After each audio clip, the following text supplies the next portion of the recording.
Assalamualaikum semuanya. Bayangin, kamu dibawa dengan mata tertutup ke sebuah apartemen ukuran 3 kali 4 meter dan dikunci di dalamnya selama 15 bulan. Kamu gak bisa ngubungin siapapun, keluargamu, gak bawa barang-barangmu, apapun. Kamu gak pakai pakaian sehelai pun. Dan yang paling menantang adalah kamu gak disediain makanan dan minuman. Satu-satunya cara agar bisa keluar dari situ adalah ngumpulin $7.000 atau 110 juta rupiah untuk orang-orang yang masukin kamu ke apartemen itu. Gimana caranya dapetin uang sedangkan kamu di dalam apartemen? Nanti kita bahas. Mimpi buruk yang baru aja saya gambarin adalah situasi nyata yang dialami Tomoaki Hamatsu yang dikenal sebagai Nasubi atau dalam bahasa Indonesia adalah si terong. Kayak gimana cerita selengkapnya? Selamat datang di Arindo Star.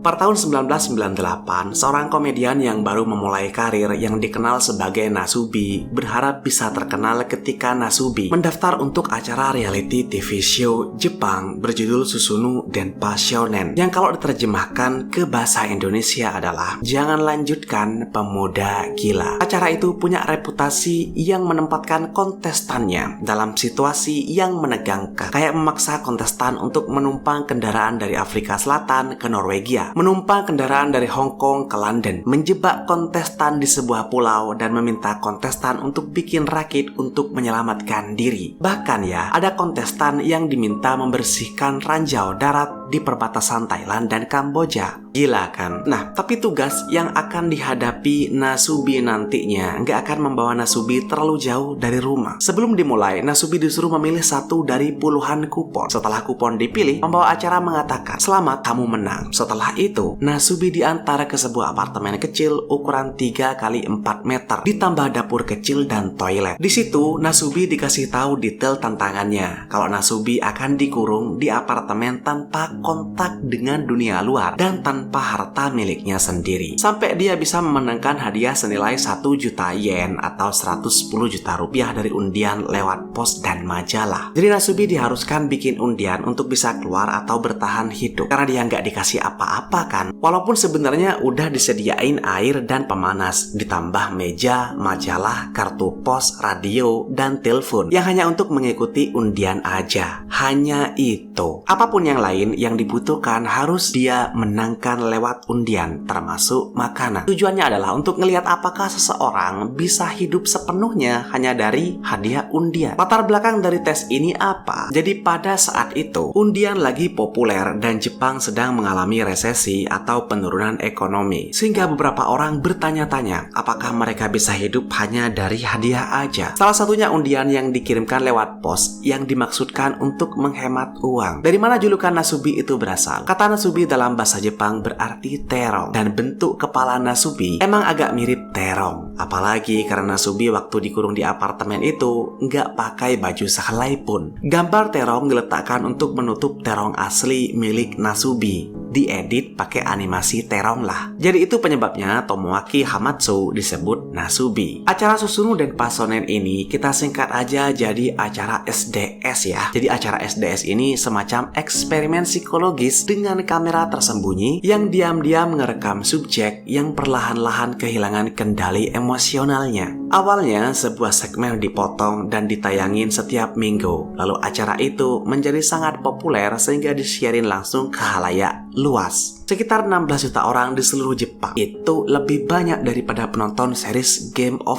Thrones. Nasubi yang terperangkap di apartemen itu tanpa koneksi apapun dengan dunia luar mulai melakukan tugasnya untuk ngumpulin undian. Di benak Nasubi ini yang paling dia pengenin adalah gimana caranya dia bisa dapetin undian pakaian. Gak apa-apa dapet satu, yang penting bisa dipakai setiap hari. Nasubi ngisi kartu pos dengan nomor undiannya, lalu dikirim ke alamat yang dituliskan di majalah-majalah itu. Undian pertama yang Nasubi dapetin adalah makanan. Bagus, karena dia butuh makanan kan. Pertama Nasubi dapat sepotong roti kecil per hari. Itu hampir nggak cukup untuk bertahan hidup. 1 roti per hari, hampir nggak masuk akal. Akhirnya, setelah kelaparan selama berhari-hari, Nasubi memenangkan beberapa kotak minuman jelly. Seminggu kemudian, Nasubi memenangkan sekantong beras. Itu adalah tambahan yang dibutuhkan banget untuk makanannya. sampai dia menyadari kalau dia nggak punya alat untuk memasaknya, kayak panci atau rice cooker. Jadi apa yang dilakukan Nasubi? Nasubi memakan beras mentah itu. Pasti gak enak kan? Dia ngeliat tuh ke beberapa barang di apartemen, dan dia punya ide untuk memasak beras itu di wadah minuman jelly kosong yang ditaruh di atas kompor. Itu berhasil. Nasinya layak untuk dimakan. Setelah kehabisan beras, Nasubi tetap harus makan kan? Jadi Nasubi mulai makan makanan anjing dan makanan kering yang dia menangkan dari undian. Walaupun ya, kadang-kadang Nasubi juga memenangkan hadiah makanan lain kayak steak, strawberry, dan kacang-kacangan. Setiap dapat undian, Nasubi selalu melakukan tarian kemenangan di depan kamera. Dia memamerkan setiap barang baru ke penonton yang mengawasinya setiap hari, setiap saat. Seiring berjalannya waktu di apartemen itu, Nasubi terus ngumpulin barang-barang kayak sepeda baru yang dengan happy-nya dia kayuh, padahal dia tahu kalau sepeda itu nggak berguna bagi Nasubi. Dia juga mendapatkan TV, ya walaupun dia nggak bisa nonton apapun karena nggak punya antena. Sampai akhirnya TV itu bisa berguna ketika Nasubi memenangkan PS. Di momen itu psikologis Nasubi udah rusak. Saat itu Nasubi memenangkan boneka anjing laut yang dia beri nama Venus, dan boneka karakter anime Toru Rikishi yang mulai dia ajak bicara. Setelah memenangkan VCR dan 2 kaset VHS, Nasubi akhirnya bisa nonton sesuatu dari TV itu yang selama 9 bulan tergeletak seperti batu bata. Nasubi menari ngikutin soundtrack film pertamanya. Walaupun film emang menarik banget di awal, tapi kalau ditonton sehari 10 kali selama berhari-hari juga bosan kan? Sampai hafal ke dialog-dialognya. Jadi film itu udah mulai nggak menarik bagi Nasubi. Nasubi langsung balik ke rutinitas main PS-nya. Main 3 hari berturut-turut tanpa tidur. Dia duduk di depan TV. Dia rutin main PS. 80% kesehariannya digunain untuk main PS. Tapi setelah berbulan-bulan sendirian di apartemen tanpa pakaian atau kepastian makanan, Nasubi melarang dirinya untuk main PS agar bisa keluar dengan dapetin tujuan utamanya, yaitu hadiah senilai 1 juta yen. Jadi dia lebih memaksimalkan waktunya untuk ngirim undian. Tentu aja nggak semua kemenangan Nasubi itu menghibur. Pada suatu saat, Nasubi memenangkan sepasang celana dalam yang terlalu kecil untuk dikenakan, yang bikin dia akhirnya tetap tanpa pakaian. Seiring popularitas acara itu meningkat, Nasubi beberapa kali dibangunin tengah malam oleh para produser dan dipindahin dari satu apartemen ke apartemen lain. Ya karena para penggemar acara SDS mulai menyelidiki lokasi apartemen Nasubi. Tapi agar lebih menarik menurut produsernya ya, Nasubi tetap nggak dikasih pakaian untuk pindah antar apartemen. Hanya ditutupin selimut dan itu direkam. Ditambah lagi, pada kepindahan pertamanya, staf acara lupa membawa sekantong beras Nasubi. Ya nggak makan lagi kan? Tapi Nasubi udah biasa. Perutnya udah biasa makan angin. Akhirnya dengan sekantong beras terakhir yang kelupaan itu, Nasubi memenangkan hadiah 1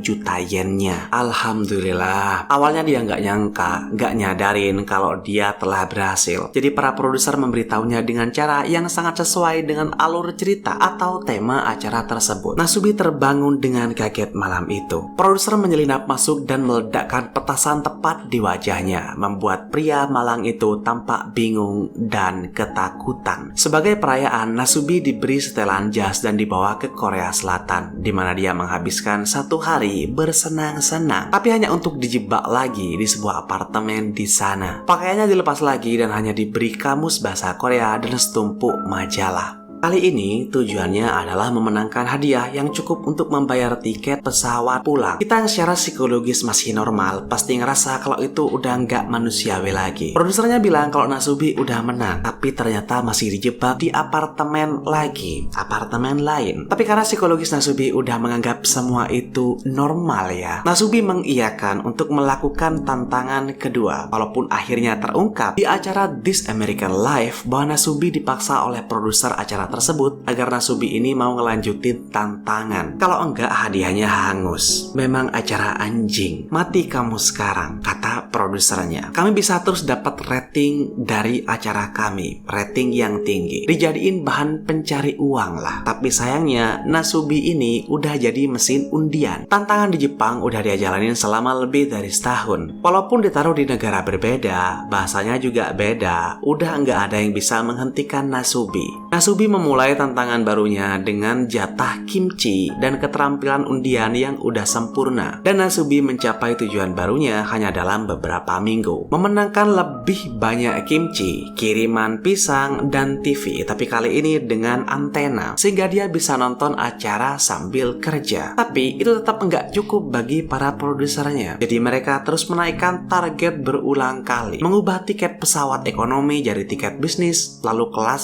1. Tapi Nasubi hanya butuh 4 bulan dan dia berhasil dan terbang kembali ke Jepang. Tapi pas sampai di Jepang, ternyata Nasubi nggak langsung pulang. Dia dibawa ke apartemen lain. Ya ampun. Nasubi yang udah terbiasa dengan sandiwara itu mulai menanggalkan pakaiannya. Kasih aku tantangan lain, kata dia. Lalu dinding-dinding roboh dan memperlihatkan ratusan penonton studio langsung. Nasubi udah berhasil, tapi dia nggak tahu bahwa seluruh tugas beratnya, setiap detiknya telah disiarkan ke jutaan orang. Siapa yang nggak shock? Oke, Nasubi menang. Nasubi lalu menceritakan beberapa momen tergelapnya, termasuk dampak acara tersebut terhadap kesehatan mental dan fisiknya. Dia mengatakan semua terasa berat dan setiap hari seperti neraka. Tapi Nasubi selalu optimis sampai di hari terakhir di mana dia telanjang di depan penonton studio dan menyadari kalau selama di apartemen apapun yang dia lakukan disiarkan. Nasubi mengatakan, saat itu saya lebih memilih mati daripada merasa seperti ini. Masalah nggak hanya muncul di apartemen. Ketika udah bebas, Nasubi ngerasa nggak nyaman mengenakan pakaian dan bicaranya jadi lambat. Nasubi juga kesulitan untuk ngomong sama orang karena selama ini dia hanya ngomong sama rak buku dan boneka binatang. Nasubi juga mengakui bahwa dia merasa bersalah karena sebenarnya ayahnya nggak pernah menyetujui Nasubi untuk jadi komedian. Tapi akhirnya ayahnya setuju dengan syarat bahwa Nasubi nggak akan pernah telanjang di depan umum. Dan Nasubi telah melanggar janji itu dengan cara yang paling publik. Setelah acara tersebut, sebenarnya keterangan Nasubi juga nggak benar-benar melejit karena orang-orang hanya suka melihat penderitaan Nasubi di dalam apartemen, bukan kebebasan Nasubi di depan umum. Tapi pas bukan langsung hilang pamor ya. Catatan harian Nasubi dibuat seri buku. Salah satunya jadi buku terlaris dan Nasubi juga berperan dalam beberapa film dan serial TV. Walaupun Nasubi nggak jadi bintang top di Jepang, tapi setidaknya kegigihan Nasubi jadi penting bagi beberapa orang di masa depan. Contoh, Nasubi memberikan motivasi ke masyarakat yang harus tinggal di rumah selama lockdown pandemi COVID. Nasubi juga mendaki Gunung Everest untuk penggalangan dana setelah bencana reaktor nuklir Fukushima. Nasubi mengaitkan ketahanan mentalnya selama pendakian dengan waktu yang dia habiskan telanjang dan sendirian di apartemen. Saat itu, Nasubi punya perusahaan pertunjukan panggung sendiri dengan nama Eklan W. Dia masih aktif di Twitter. Semua uang yang dia dapatkan dari internet sebagian dia gunakan untuk penggalangan dana bantuan gempa dan mempromosikan pariwisata lokal. Semuanya dengan senyum khas di wajahnya.